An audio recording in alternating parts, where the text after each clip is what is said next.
It's my flipping nemesis. Now that's not what I said. Well, actually, to be fair, I have said that a few times. This is what Steve said. In a lesson 2 days ago, he came to me and was like, Alex, anytime I'm on the golf course, mate, if I've got to carry all the way on my second shot with like an 8 iron and 9 iron where I can't run it up short of the green because there's bunkers there, I end up just getting nervous and batting the golf ball. Pretty much like the scenario I've got right here on the 14th at Mottram. He then said not to name that when I get a long par 3 when I'm forced to hit a 5 iron or a 6 iron, I do the exact same thing. So I actually ran out here to the 14th and to the 16th.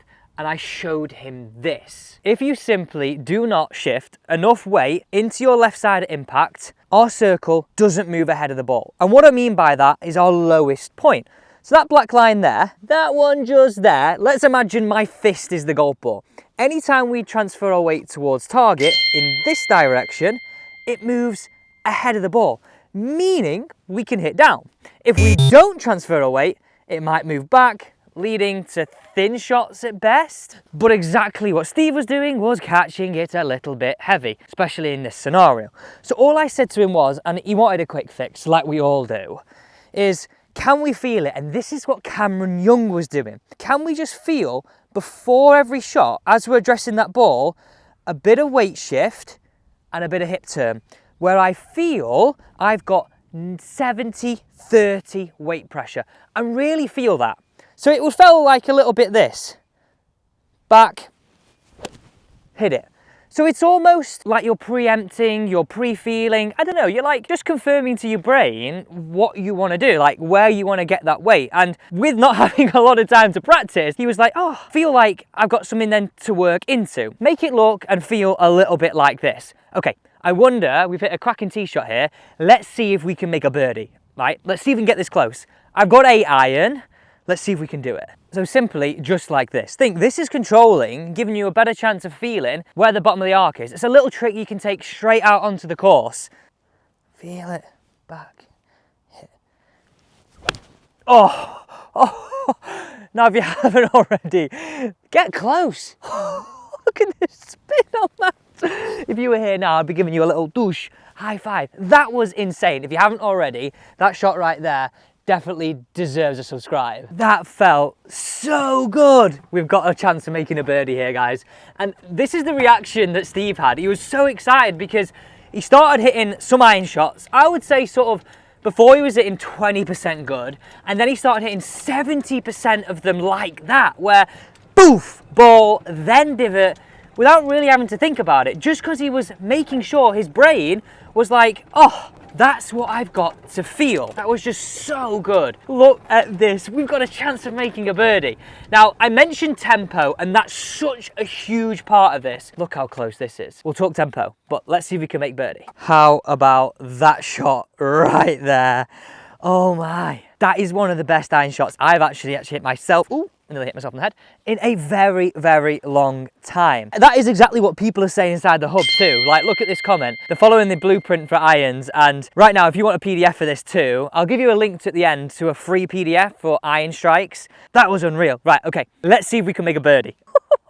Also, I hope you enjoyed the driver video from the other day. I saw a few comments saying they're really enjoying how the driver's becoming straighter, and that's really great to hear. Come on. You know what, it'd be great to start this off with a birdie, wouldn't it? I've been experimenting with the claw grip, you know, the one Scotty Scheffler's using right now, and Tommy Fleetwood. It's actually really become a grip that a lot of pros are using, and I'll be honest, in the past, I haven't been a fan of it. As a kid, I thought it was just a grip that people used if they couldn't putt. Maybe I was wrong, because they can clearly putt. This is sort of slightly right. I'm picturing it going through there. That's something that I try and do. Maybe a foot out from the hole, try and picture where the ball's going to go through. I thought that was going to just bobble off. Come on. So we've covered the idea of this press, but this is what's actually at play here, the science behind it. I say the science, it's not very, well, it's scientific, but it's not very complicated, because I don't like complicated. I like simple golf tips here on this channel, and that's what you tune in for 4 times a week, right? For simple, free golf tips. I've got my box, and let me just explain it this way. I feel like this is, I'm going to go 5 iron because I think that's what's going to be on the 16th. Maybe it was about 4 iron then. Did he have 4 iron? I think he might have used hybrid. Anyway, it was a long iron, or hybrid. We did it with both. It works with both. So think about why weight shift has such a big important factor. We've already understood it gives you a downwards hit, but I asked him a simple question. If I put a box in front of you and I said, push it in that direction there as far as you could, I can actually put some force in it, how would you do it? You would go with the hands first. Well, that would be, I would say, 50% of the force. But put all you can and you'd go push your weight left and then here. Right, I said we're on to something. And the common denominator from all top ball strikers is they get into their left hand side, their hips open and they transfer the weight. I see so many students that they think they're transferring the weight, they're really not. And they've got to do it to the point where it feels like alien. And I appreciate that is hard, but the drill I've just shown you is the way in which you can achieve it 70, 80% of the time. I'm being realistic here with you. Okay, I mentioned tempo, and I think that's where it comes into its own when we get to those longer irons, which we're going to go to now. Doesn't that box just make sense, by the way? I feel like it is just a bit of a game changer, because it's just a realistic thing that we all can look at and go, yeah, you know what? I can do that little forward press like Cameron Young. Yeah, you know what? I can understand how if I was going to put force into something that wasn't golf, how would I do it? So that's why it clicks, that's why it sticks. And it feels quite natural. 14 done, 16 going, and it looks like it might rain. We're 1 under par, and we've got 1 more hole to get. I mean, I'd be happy with a par hit, it's tough. There must be a par 3 at your course, or a course you play a lot, where you're like, I can't run it up, I have to make it all the way with carry. And that's when your iron play is gonna be exposed to it most. And that's where you have to be on it with that feeling, but also this tempo. So another question for you here, how's your iron play been this year, and what is the best tip, right? What's the best tip you have been given this year for your irons? I'd love for you to get down below in the comments and let me know on that. There's a group just ahead of us, so we'll let them play, and then we'll go on to 16. I'm a little bit stuck between with what club to go with here. Does this hole just get longer every single time I play it? I'm just debating what club to hit. It's playing 196 to the flag. I'm gonna go 4 iron, I think. The tee was actually the other day a little bit further forward, playing more in the 170s. That's why it was like 5 irons and 4 iron for Steve. But yeah, I'm gonna go 4 iron here. It gets longer every time. Why? How?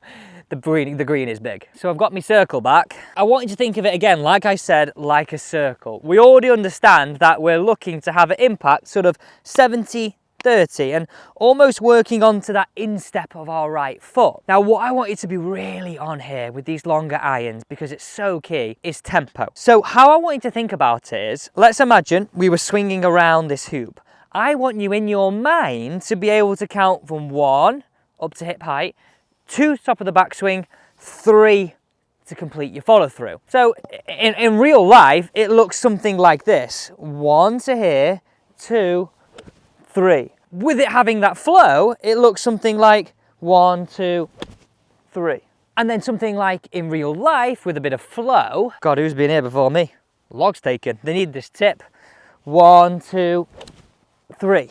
Now that feels so slow, but I want you to take confidence in the fact that when you move the club correctly and you get those hands working ahead and we start to compress, we find the middle more often.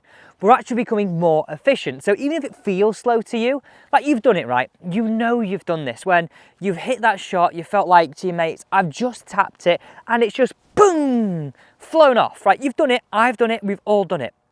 That's what I'm trying to get you to think about and trying to get you to achieve more and more and more. I'm not promising it's going to be all the time, but what I am going to promise to you that if you follow these steps, it's going to happen more often than not. Right, that group have just moved off the green. Let's see if we can get it close. We made a birdie. Can we make another? 200 through 2 would be insane, right? It kicks in, so we got a nice kick. We're not close to flag, but we've got to put for birdie. Now, I'm going to show you this divot right here, right? So down the ground here, that's where my T-peg was. And then look at my divot. It's here. It's on this side. And it's only shallow. It's almost like, I guess a good measure of depth is like a dollar bill's depth. That's how I think about a good divot. It's like a really nice dollar bill shaving off the top of the grass. It's not too steep. There's not no divot. That's like a great analogy. Now, again, I'll say to you now, like, I'm the first one to say that swing felt super slow, but actually super smooth. And I guess that's what we're searching for, right? Okay, Let's see if we can make a birdie. I think it's actually highly likely, so I'm going to be quite happy with the 2-putt here. It's like across a slope. It's a funky putt. Like, wait until you see it. It's a really, really funky putt. What I was saying, like, I think I kicked like here and ended up here. And look at the putt that we face. Holy heck. I'm looking at it right now and I'm thinking, oh, I'm genuinely gonna be happy with the 2-putt here. I'm genuinely thinking like I've got to start this all the way over here. I think that's the only way to do it. But going back to those iron strikes, can you see how now that little bit of preset is getting our black line ahead of that golf ball? Having that tempo really gives you that resistance towards that urge, just to really give those long irons a bit of a smack, and then it all goes Pete Tong. You can't get the feeling, and we walk off leaving it short and leaving ourselves a terrible chip. Or even at worst, sometimes that could be water. Here we go.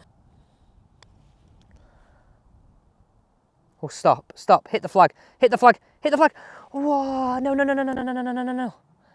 That was quick. That was super quick. See if we can hold this for our par. Because when you're looking at these tips on anything, you want it to translate into better scores, right? That's what we're doing it for. I think there's a little bit left to right.